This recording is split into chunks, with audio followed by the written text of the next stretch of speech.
Olá, aqui é o canal do Ilan Nigri e você está assistindo a nossa série de personalidades da Torá, que a gente fala sobre a vida de grandes sábios do povo judeu pela história. Hoje vamos falar do Rabino Yosef Haim, que é mais conhecido como Ben Ishai. Mas antes, deixa aquela curtida, se inscreve no canal e ativa o sininho, assiste os outros vídeos, conheça melhor o meu canal. Bem, vamos lá. O Rabino Yosef Haim, conhecido como Ben Ishai, ele nasceu em 1865 e faleceu, 1835 e faleceu em 1909. Ele vivia na cidade de Bagdá, que é o Império Otomano, hoje em dia seria o Iraque. Ele era o filho do Rabino Elial, que era o maior rabino, o rabino-chefe, de Bagdá, da cidade. E vamos lembrar que a cidade de Bagdá era uma cidade muito importante judaica, porque 1000 anos antes era o principal centro judaico, que era a Babilônia, que os judeus, depois de exilados na destruição do templo, eles viveram por 1000 anos da Babilônia, até se expandirem para outras cidades, como na Espanha, na Alemanha, na França, no Egito, Marrocos. Então Bagdá sempre foi uma cidade centro no judaísmo. E o Ben Ishai, ele escreve num dos livros dele, que quando ele era pequeno, ele tinha 7 anos, ele caiu num poço com água e não sabia nem nadar. E ficou todo preocupado, o poço era muito fundo, não dava para salvar ele. E até foram pegar uma corda, E no final ele conseguiu sair vivo dali. E ele conta que ele rezava para Deus, ele combinou com Deus: se eu sair vivo, que é um milagre, desse poço, eu vou dedicar minha vida inteira no estudo da Torá. E assim foi, ele sai com vida e realmente ele dedica a vida toda com o estudo da Torá. Ele começa a estudar com seu tio, que era um dos maiores sábios também lá de Bagdá, e aos 14 anos ele vai estudar numa escola de rabinos, sendo que essa escola só aceitava alunos no mínimo 18 anos. Ele tinha 14 e ele já entrou para essa escola. E lá ele vira uma das realmente principais figuras lá da Yeshiva, os alunos mais prodígios e tal. Conta que o rabino dele, por ser o rabino-chefe de Bagdá, era um rabino muito, muito grande. E várias pessoas, vários outros rabinos importantes, mandavam carta para o pai dele com perguntas de alahá, de como fazer, de situações, eu não sei como proceder. E ele respondia por cartas, para todo mundo. Um desses rabinos era o rabino-chefe do Império Otomano, ou seja, um rabino grande, que mandou uma carta com uma pergunta específica para o pai do Ben Ishai. E o pai do Ben Ishai leu, falou: complexo, eu vou deixar aqui de lado, e depois tem muitas cartas, depois eu respondo. Nisso, o filho dele, pequeno, não lembro agora quantos anos ele tinha nessa história, não lembro, mas ele era pequeno, ele vê a carta, ele lê e fala: eu sei a resposta. Aí ele escreveu e mandou a carta, Tinha o bolo lá das cartas, mandou para o correio, beleza. Passou alguns dias, o pai pegou a carta e falou: não respondi. Foi lá e respondeu a carta, mandou por correio também. Aí o rabino-chefe que recebeu a carta depois respondeu, falou: muito obrigado, realmente, pela orientação, super certo, coerente. Eu só não entendi um negócio, porque você mandou 2 vezes a mesma carta, uma em uma semana e depois outra em uma semana seguinte.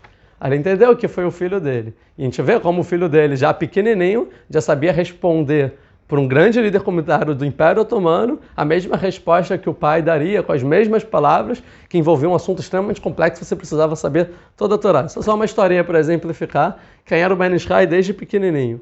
Bem, aos 17 anos ele casa com Arachel, tem um filho e uma filha, e ele se sustentava através de uma sociedade dos seus 4 irmãos. Ele não trabalhava muito na prática ativamente, mas ele orientava as questões de alahá, ou seja, como do sustento, o que está certo, o que fazer, como proceder, tá? E ele não aceitava receber dinheiro pelo estudo da Torá.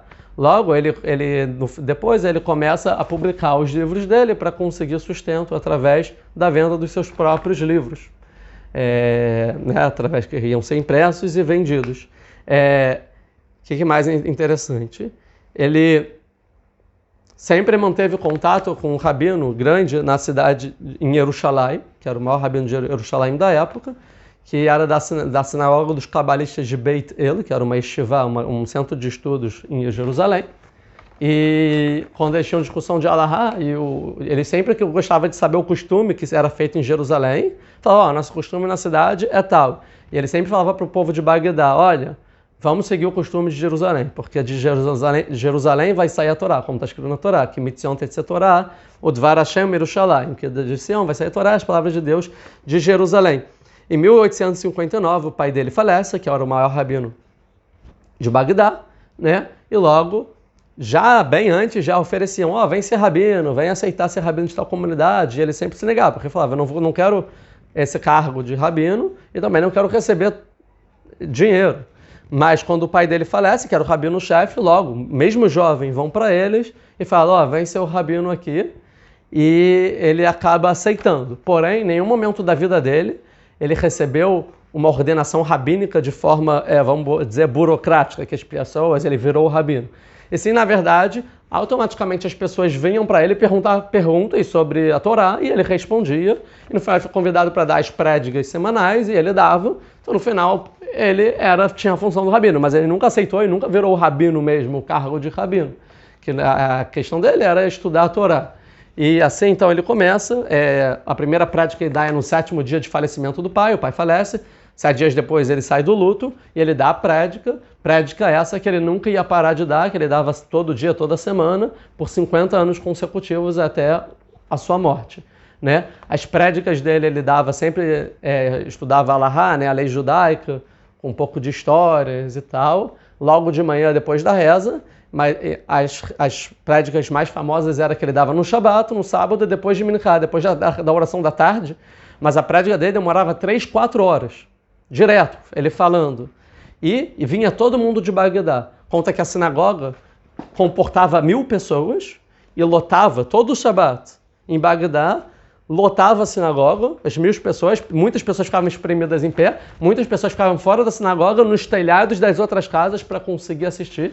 E conta que o Ben Ish Chai tinha uma voz totalmente, muito poderosa, vamos dizer, em volume e eloquente, que ele conseguia falar e as pessoas conseguiam ouvir de longe. Milhares e milhares de pessoas, todo o Shabat, iam ouvir por 4 horas o estudo de Torá dele. E ele sempre ele compatibilizava o que ele falava com o povo. Quem vinha eram os eruditos de Torá, não somente, vinha também o povão. Vinham até na época as mulheres em Bagdá, que a maioria era analfabeta e não tinha escolaridade, elas também vinham, as crianças também vinham. Ele conseguia falar para todos os públicos. Ele contava um monte de historinha, metáforas e tal, para no final dizer a lei, mas de uma forma doce, né? E várias dessas práticas foram escritas em livros. Então o método, né, dele de contar era envolvente, as pessoas gostavam, histórias, fazia piada, mas no final ele sempre falava, não posso falar a lei seca, eu tenho que contar uma história, eu tenho que enfeitar, né? Para quê? Para a pessoa gostar e conseguir entender a mensagem, né? E assim ele conseguia compatibilizar, e era um grande sucesso. Tinham 4 Shabbatot no ano, que era um Shabbatot importante antes de Yom Kippur, né? Antes de Pessah, que ele dava na sinagoga principal para 10.000 pessoas prédicas, que foram escritas em livros também, que são prédicas muito importantes. Então ele foi muito influente. E a influência dele, então, ele virou o maior rabino de Bagdá, ele começou a influenciar também a Torá dele em regiões vizinhas, como todo o Iraque, né, a Índia, a Pérsia, todo o mundo sefaradê e também Israel. Também a conexão do Ben Ish Chai com Israel era muito grande. Na época dele, lembrando, em 1835 a 1909, tem o sionismo, os judeus começam a vir para Israel, antes do Estado de Israel, e ele sempre fortificou. Antes, todos os judeus imprimiam os seus livros em Livorno. E ele falou, não, eu vou imprimir meus livros em Israel.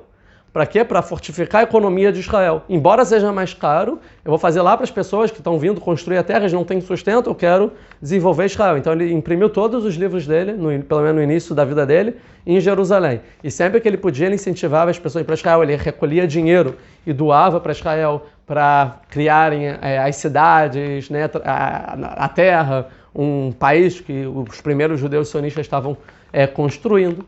Conta-se que veio um milionário para o Ben Ish Chai e falou o seguinte, eu quero construir um hospital aqui em Bagdá. E aí ele falou, hospital já tem aqui em Bagdá, por que você não investe esse dinheiro num centro de Torá, numa yeshiva? Aí ele falou, tá, então eu quero fazer um Beit Midrash, né, um centro de Torá, uma yeshiva aqui em Bagdá. Aí ele falou, mas por que é Bagdá? Por que você não investe para fazer lá em Jerusalém? Porque o nosso futuro é em Israel. Por que você não faz uma yeshiva em Israel, na cidade velha, em Jerusalém, do lado do Kotel? Aí ele falou, tá bom. E aí ele convence E aí, então, esse milionário faz uma yeshiva famosa, que tem até os dias de hoje, que formaram maiores dos maiores sábios em Israel, que é a yeshiva Porat Yosef. Acho que quem já foi para o Kotel, para o Muro das Lamentações, deve saber o que eu estou falando. Tem o Muro das Lamentações, aí você sobe uma escadinha, logo que você sobe, que tem uma vista que dá para ver também o Kotel, tem uma yeshiva lá, que é a Porat Yosef. Lá formou vários rabinos. Por exemplo, quem estudou lá foi o Rav Ovadia, foi o Rav Mordechai Eliyahu, que eu já fiz um vídeo aqui, e vários outros grandes rabinos sefaradim, né? Sefaraditas, que são pessoas que vieram de países governados pelo Islã, né? No caso. E então a gente vê aqui a influência dele também em Israel.